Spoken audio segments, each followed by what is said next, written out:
Hi, everybody. My name is Anthony Hines. For the last 40 plus years, I've been trying to help people in their career and help people with their job search.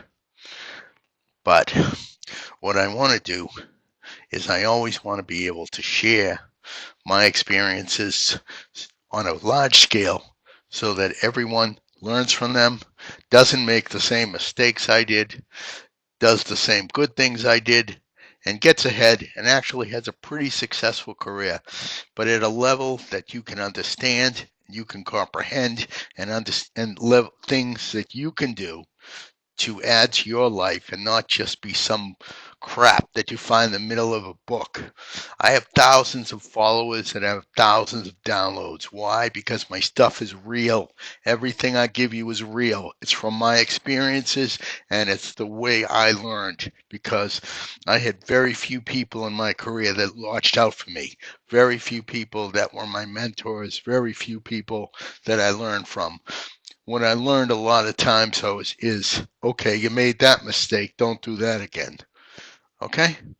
So today I want to talk to you about this.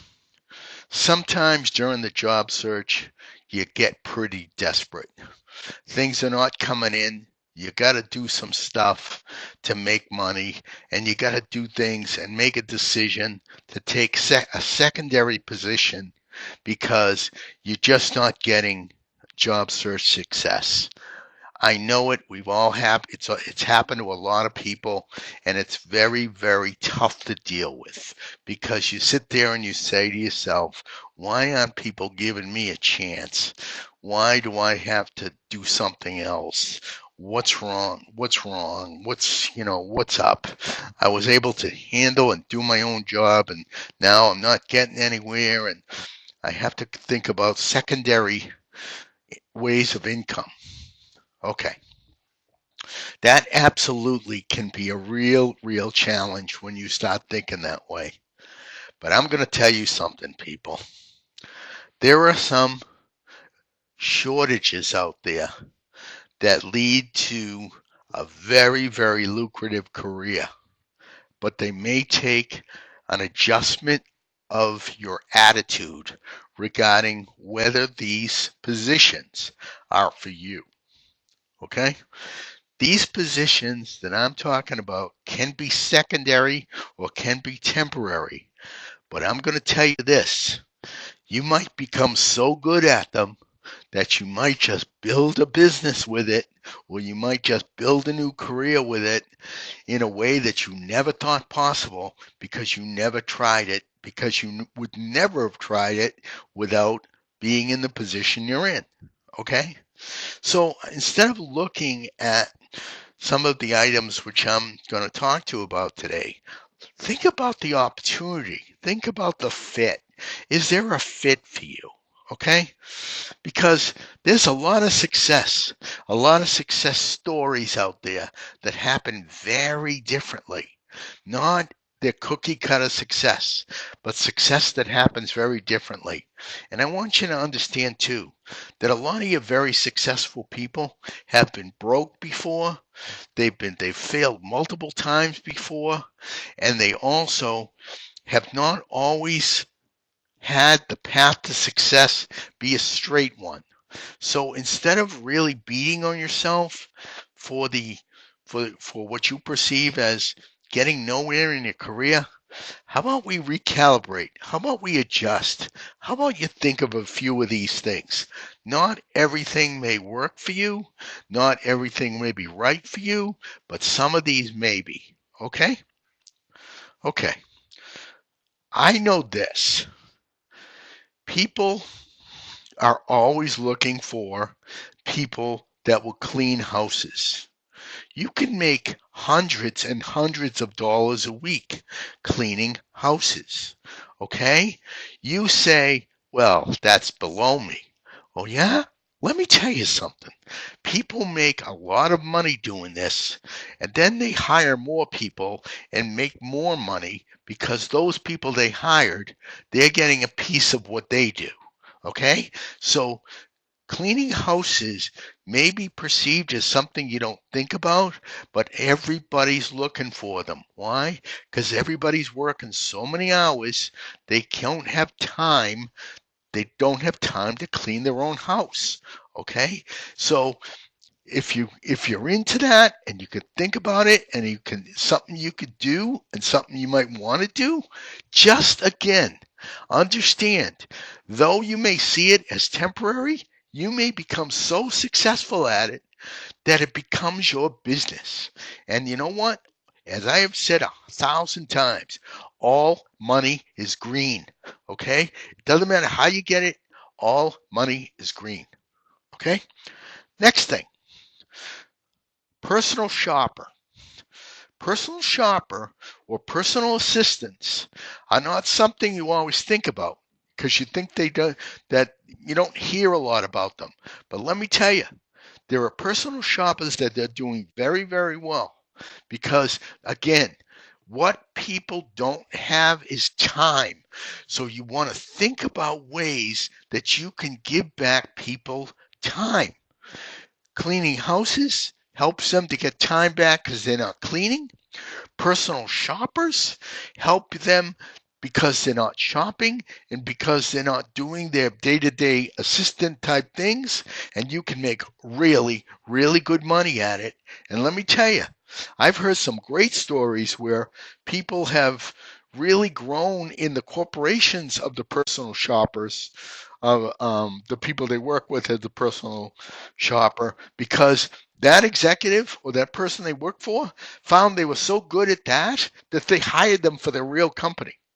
Okay, or they've offered them lucrative deals to work in their real company. Why? Because follow through, success, detail, caring, proactive behavior are wanted in all aspects of industry now. And when people see it in anywhere, they use it for their own company and they use it in their own field.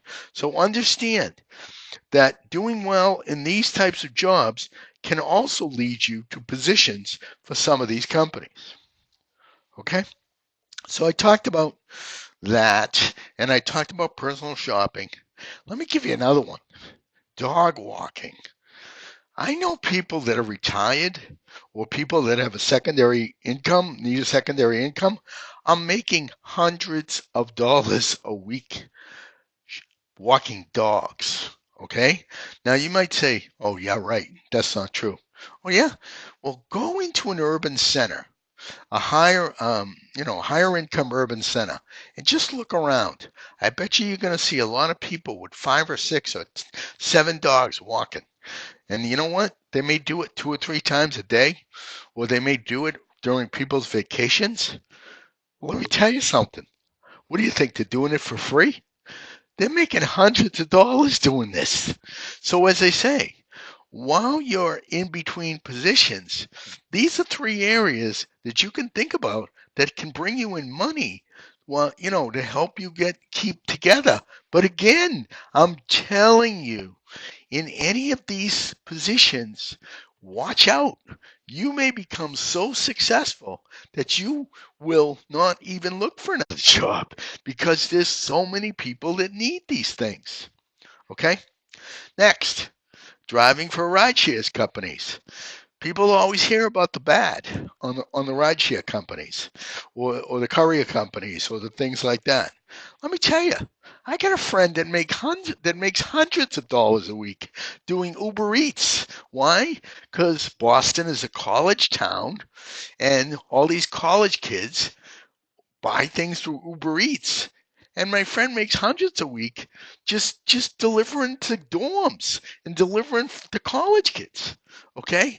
So if you don't want to ride share with people, just remember Uber Eats is another way to go. DoorDash, all these Grubhub. My point is that you may become so busy at these things that you may be making enough money to get ahead on your own with this. What my point is things that you don't think about are opportunities to make so much money because other people are not doing it and other people are not thinking about it. So the fact of the matter is, There are opportunities to make money in these things when you don't even realize that they're out there because you're thinking about trying to get your next job, right? Okay, let me give you another one. Handyman services. Oh my God. I can barely pick up a hammer, much less put it in, do nails and screws and all that stuff. Okay? Some people are very good at it and they're really, really, they are into this. They're into that. Like I'm into helping people, right? They're into fixing things or doing things or repairing things. Let me tell you something, people. Handyman services is an extremely lucrative business. Whether it's a franchise or whether you do it just by word of mouth, talking to friends, I have friends that make thousands of dollars a week doing this. And the fact of the matter is, it's because people don't have time to do it themselves. Okay? They want someone they can trust that they can leave in their house during the day while they're working and who's going to actually do things for them, whether it's painting or some woodworking or some little lower level plumbing or fixing a leak or moving pipes around or whatever. My point is these little house things or condo things that people need done. They don't have time to do it anymore.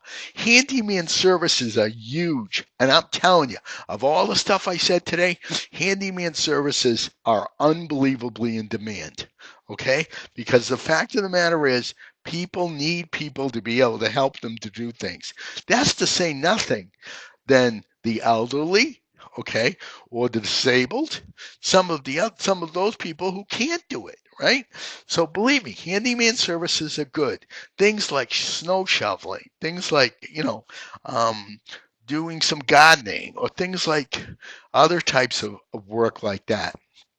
These are all needs that people have that may not be able to do it. So what I'm telling you is handyman services is something you can really look at, especially if you have those skills to be able to do this. All right, and do those things easy. Some people have great skills at it and are extremely meticulous. Some people are not. The people that are not are always looking for the ones that have it. Okay? So, again, I go back to the original point. Just because you see this type of stuff as possibly temporary doesn't mean it doesn't explode and become your next type of business. Okay? So think about this. Think about this as something that you can do to get ahead. Okay. Also, too, you know, there's a lot of talk about people that are involved with construction. If you other than regular handyman services, there's a serious shortage of construction workers because people are building like crazy. If you have an older type of, say, a plumber's license or something like a carpentry license or whatever that may have not been in use or may have not, you may have put away or something like that because you moved on to other things, you may want to get back into that because there's a major shortage in the world. And I'm talking about the world, but there's a major shortage, especially in the United States, of construction workers because everybody's building, everybody's, um, everybody's, you know, putting up new edifices all over the place. And the fact of the matter is, it's not going to stop. It's not going to stop in my lifetime. It's not going to stop in your lifetime because there are needs and people are building, they're renovating, they're fixing. It's not going away. Okay. Next and final. Maybe this is an opportunity for you to look at a franchise or to become involved with a franchise. But before you do it, right, before you buy a franchise, go to work in the area that you're considering. Okay, even if it's a part-time job, see if you like it. Like, say, for instance, right? You may say, "Oh, it'd be great to have a Dunkin' Donuts, or it'd be great to have a restaurant." And then, if you've never worked in a restaurant, you don't realize what goes on and all the stuff that happens. People calling sick, people don't show, people quit, people steal. All these things happen when you own a restaurant or you own your own business. You never may have thought of. So, before you think about opening um, maybe a restaurant or something like that, maybe go to work at a Starbucks, something that runs really well. See how hard you have to work. See how hard you have to work day in and day out. See how tough it is to deal with the customers. And the fact of the matter is, don't sink money into a franchise of whatever the franchise is without learning about the industry and without learning about whether it is a good fit for you. Some people make a lot of money with franchises. Other people, you know, they didn't do their homework. There's a downside risk. Next thing, real estate. Some people do this because they're really good at it. They buy a little property, they fix it up, they sell it. What I say about this is it can work for you, but you need to learn how to do it, how other successful people have done it. And what I think you do is you get someone behind you with money that can help you to get through the times when, maybe it's not selling right away and then you pay them back, whatever. You work it out. But the fact of the matter is, it's a risky business, but there are people that have made a ton of money doing it. And the fact is, if you're in between positions and you can make money, as I say, even in the handyman aspect of somebody who's flipping a house, if you're flipping with them or, trying to sell a house with them, that's great. But again, there's another place where the handyman aspect comes in. Real estate flipping is a business that people have made good money on. Maybe you haven't thought about it because you're trying to get a job. But these are ideas that I want you to think about because you know what? Money is made in many different ways. It doesn't have to be as a full-time employee. Being a consultant is an unbelievably lucrative career. Lucrative. And you never have stress of the phone calls at home and all that stuff. Because in being a consultant, you work and every hour you work, you're paid. There is nothing wrong with that. Let me tell you something about me, people. I am motivated by money. I'll work 24 hours a day if you're paying me. And the fact of the matter is, I've consulted a little bit before. I know the value of it. Let me tell you, there's ups on it. And people, if you're really as good as you know you are, don't you think a company is going to want to hire you if you go in as a consultant? So thinking about consultant as another possibility of a different way in or a different way to make your money. All money is green, people. If you have skills that maybe you put aside for your corporate career, you may want to think, let me go get those skills and bring them back out, whether they're customer service, woodworking, air conditioning, HVAC stuff, or, even car repair, things like that. People are always looking for people that'll fix their cars and things like that.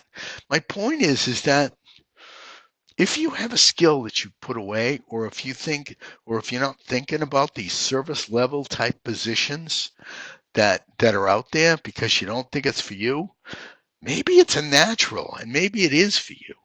Whether it be a Starbucks, but Batista, remember, people at Starbucks get free tuition.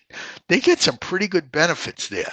And you know what? You meet a lot of people, and you never know who you're going to meet. And the fact of the matter is, when you're working there and people see your hard work, you're never going to know.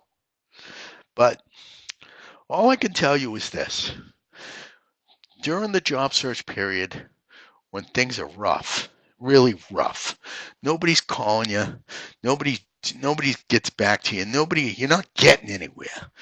I just want you to think about these possibilities for you because maybe the world is telling you that you're needed in another area. And maybe these things can help you to get ahead. As I say, all money is green. And the need for some of these things and all these things I brought up is huge. There are others I just can't think of right now because I don't prep when I do these podcasts. They're all from the heart, they're all from the brain. That's second. And the fact of the matter is, as I'm thinking about it, as I talk about it, I'm telling you. Why? Because I do these podcasts as a conversation, not as something that is scripted. This is a conversation to you to make you think. So remember, think about talents you have that you may not be using, or possibly some of the industries I brought up, the service level industries where you can make a ton of cash as you look for your next position. And you know what? Also, too, these are great stories when you go into interviews because it shows your hiring manager possibly that you're tough and that you can improvise and you can be flexible and you can make things work for you. Because even when the doors seemed closed, you found a way to go through the window. Okay? And the fact of the matter is that's really respected in today's workplace. Again, my name's Anthony Hines. Go to my LinkedIn profile and pull down my job search article. That's going to give you some great tips and tools and recruiters. Tell everybody that you sent to that I sent you and use that. But I want you to think about today and think about what I'm saying. If you got skills that are not being used, that you used to work on, that the people around you can use, why the heck not go try to do it? You never know how much success and how much money you can make just using the skills that you're not using. Okay, everyone, have a great day. Remember, your career is your responsibility. So don't let anybody tell you any different. Don't be waiting for other people to do anything for you. Just go out and get it yourself. And tell all your friends about these podcasts because I want to end unemployment one person at a time. Have a great day, everybody. Bye bye now.